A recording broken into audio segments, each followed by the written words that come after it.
Coffee drips slowly down the pristine military uniform as the funeral director smirks. "Nobody cares about homeless vets anyway," he says, watching the elderly man's face crumble. He doesn't realize he just disrespected the one person who controls military burials nationwide. It starts like any ordinary day until it doesn't. A stooped elderly man shuffles into Willow Creek Funeral Home, clutching a carefully preserved military dress uniform. His weathered hands, marked by age spots and old scars, hold a garment with reverence. At 70, Michael Thompson moves slowly but deliberately, his thinning white hair neatly combed, his posture betraying decades-old war injuries. Despite his modest appearance, faded plaid shirt, worn khaki pants, and scuffed boots, there's an unmistakable dignity in his bearing. The funeral home's sleek lobby feels too cold, too sterile for what he's come to do. Today, like many days before, Michael is here for a fallen brother in arms, a homeless Vietnam veteran found dead behind a local grocery store. No family claimed him. No friends came forward. Just a military ID in his pocket, and a lifetime of service forgotten by all but a few. "I need to speak with the director about final arrangements for John Winters," Michael says to the receptionist, his voice soft but clear. "I brought his dress uniform." She directs him to a preparation room where Frank Wilson, the funeral home's owner, is reviewing paperwork. Frank, mid-40s with an expensive suit and practiced sympathy, barely looks up when Michael enters. "Another charity case?" Frank sighs, checking his watch. "We're already giving the basic package it cost." Michael places a uniform on the table. This man served his country for 3 tours in Vietnam. He deserves to be buried with dignity. Frank's eyebrow arches. Dignity? He was living behind a dumpster. His finger jabs at the paperwork. "No family, no money, no one attending except you.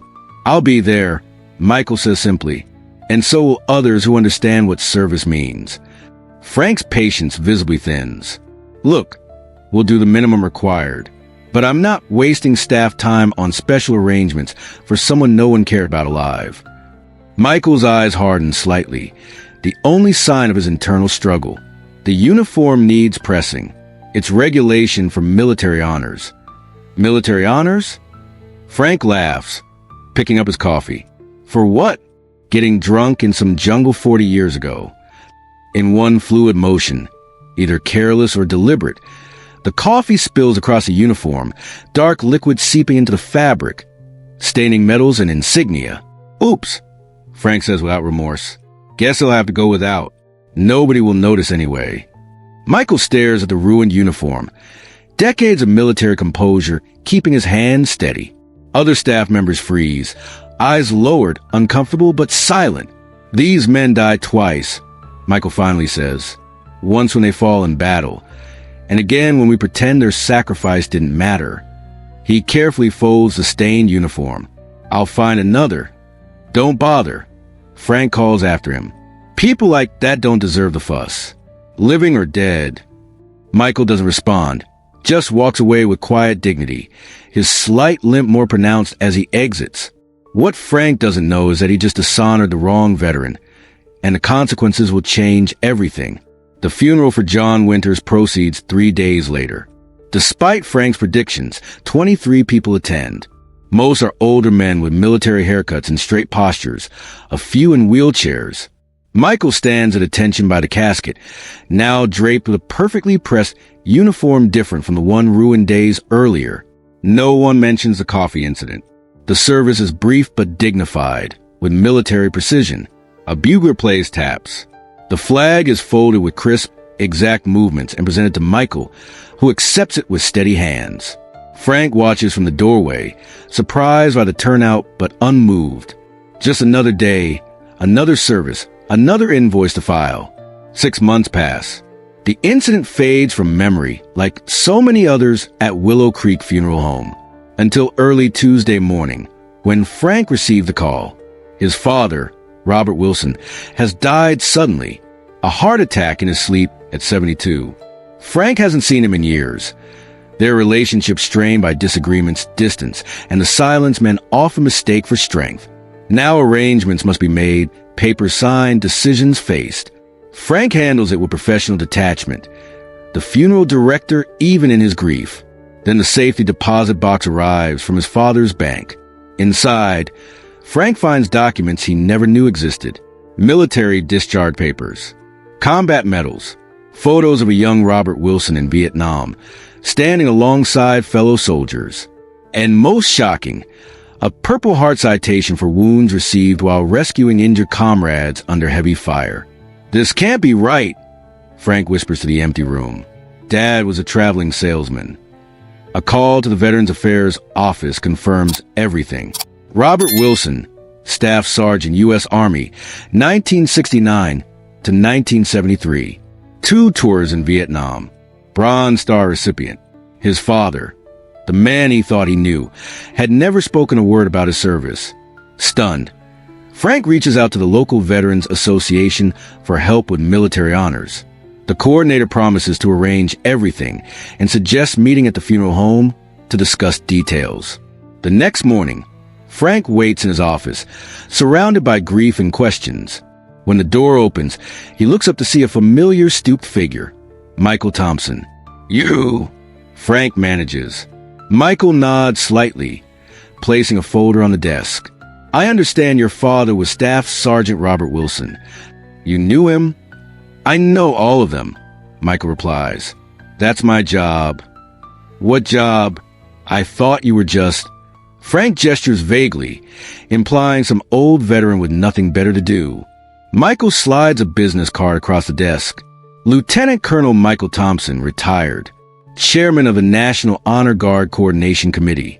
I oversee military funeral honors for 5 states." The blood drains from Frank's face. "You never said anything. That day with the uniform." "It wasn't about me," Michael says simply. "It was about John Winters. And every veteran who deserves respect in death, regardless of their circumstances in life." Frank stares at the card, then at this unassuming old man who now holds his father's dignity in weathered hands. The same hands he watched fold flags at dozens of services. The same man he humiliated without a second thought.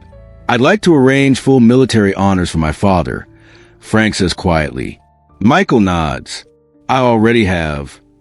The preparation room feels different today. Frank sits rigidly in a chair while Michael lays out documents on the steel table where bodies are usually prepared.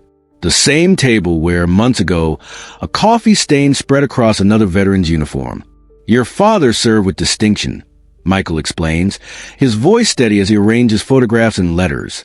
"Operation Lamb Sun 719, one of the toughest campaigns of 1971. Frank stares at a photograph of a young man who shares his eyes but nothing of his hesitation. He never talked about any of this. Not once. "Many didn't," Michael replies. "Some couldn't." A knock interrupts them. Sarah, one of the funeral home's newer employees, enters hesitantly. "I'm sorry, Mr. Wilson, but I need to say something." She glances at Michael, who nods encouragingly. "I recognize Colonel Thompson today. He came in with Mr. Winter's uniform," she continues. "My grandfather served under him. I want to say something when you—" She falters when the accident with the coffee happened. "It wasn't an accident," Frank admits, the words heavy in the quiet room. Sarah nods. "I know, and it wasn't the first time. We've had complaints from other veterans' families about how their loved ones were treated here, especially the Vietnam vets without money or family." Another staff member appears at the door, then another, each with stories, each with witnessed moments of disrespect that went unchallenged. 12 formal complaints in 3 years, says the office manager, placing a folder on the table. "I filed them all. They never went anywhere." Michael watches without judgment as Frank absorbs each revelation. Then he opens his own folder and pulls out a worn leather journal. "This contains the names of every man your father saved on April 12, 1971, he says, turning weathered pages. 8 soldiers pulled from a burning helicopter. Your father was shot twice during the rescue." Frank reaches for the journal with trembling hands. 3 of those men are still alive, Michael continues. "I've contacted them. They'll be at the service." "You did this for him? Even after what I—" "Not for him," Michael interrupts gently. "For all of them. Your father's story is connected to every veteran who comes through these doors. The homeless man you dismiss served in the same unit as your father. They likely passed each other in the jungle, covered by the same artillery, evacuated on the same choppers. The revelation hits Frank like physical pain. Did my father know about Winters? No, Michael says, but I did. I know all their stories. That's why I'm here. Robert Wilson's funeral is unlike any Willow Creek has ever hosted. The parking lot overflows with cars. Veterans of different ages, ranks, and branches stand shoulder to shoulder. 3 elderly men sit in places of honor. The soldiers Robert Wilson carried to safety decades ago. Frank watches from the sidelines as Michael oversees every detail with quiet authority. The honor guard moves with perfect precision. The flag drapes the casket exactly as regulations dictate. Nothing is rushed, nothing overlooked. During the service, one of the survivors, now in his 70s, stands shakily with assistance. I never met Robert's son, he says, looking directly at Frank. But I want him to know something. Your father ran into enemy fire 7 times to pull us out. 7 times when he could have stayed safe. He never talked about it afterward, never acted like he'd done anything special.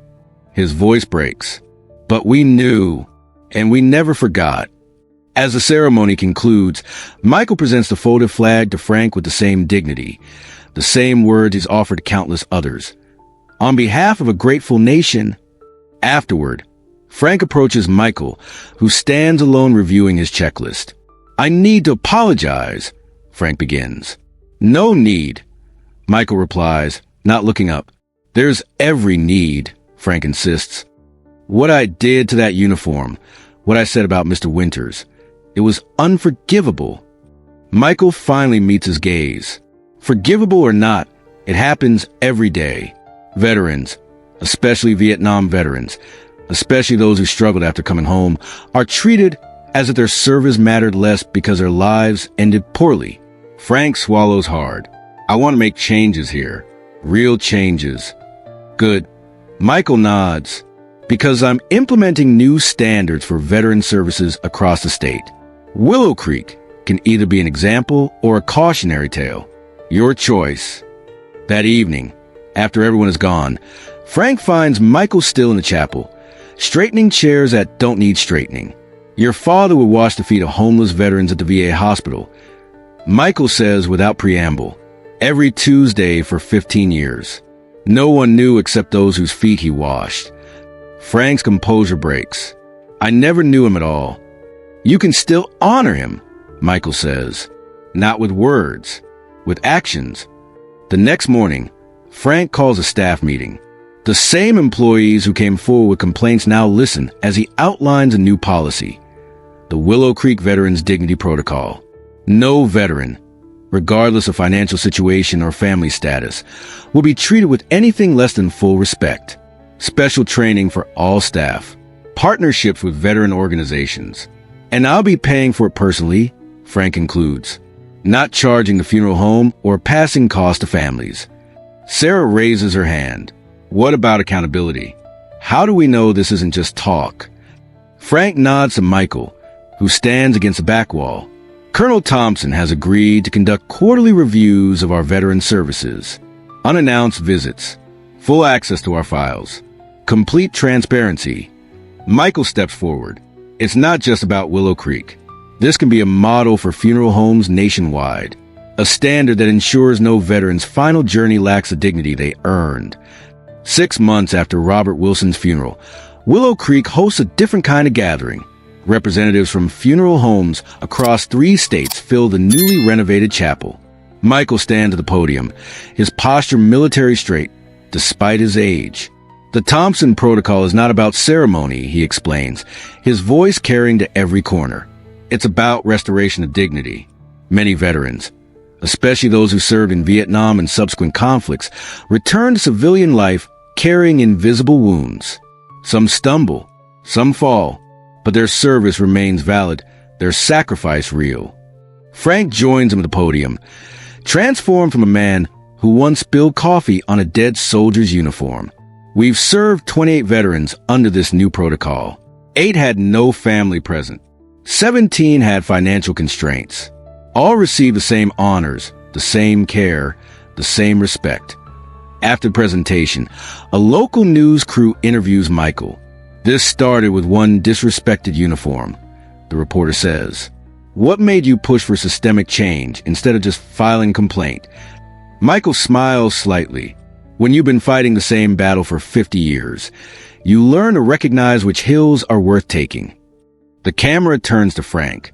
"And what would you say to other funeral directors who might see these standards as excessive or costly?" Frank doesn't hesitate. "I'd ask them to imagine it was their father's uniform being disrespected, their father's service being dismissed." Later that evening, Michael sits alone in his modest apartment, surrounded by photographs of men in uniform, some young and smiling, some serious, all preserved in his memory. The phone rings. Another veteran found dead, alone in an apartment across town. "I'll be there," Michael says, rising slowly, reaching for his coat. When he arrives at the scene, Frank's car is already parked outside. Together, they enter the small apartment where paramedics and police stand around the body. Frank handles the paperwork, while Michael approaches the deceased man with quiet reverence. Dennis Miller, Marine Corps, 1968 to 1972, Michael says, recognizing the faded tattoo on the man's arm. He was at Key San. A young police officer watches curiously. "How do you know these things about people you've never met?" "Because someone should," Michael answers simply. The Thompson Protocol spreads to funeral homes in 12 states by year's end. A national veterans organization creates training materials based on Willow Creek's model. Frank becomes an advocate, speaking at industry conferences about dignity in death for those who served. And Michael continues his daily rounds, ensuring no veteran faces their final journey alone. He keeps no record of his own service, seeks no recognition for the thousands of hours spent standing at attention as flags are folded. He simply shows up, as he has for decades, because he believes every veteran's story deserves to be honored. If this story moved you, if you have a veteran in your family, or if you believe in treating everyone with dignity, leave a comment below with the word respect.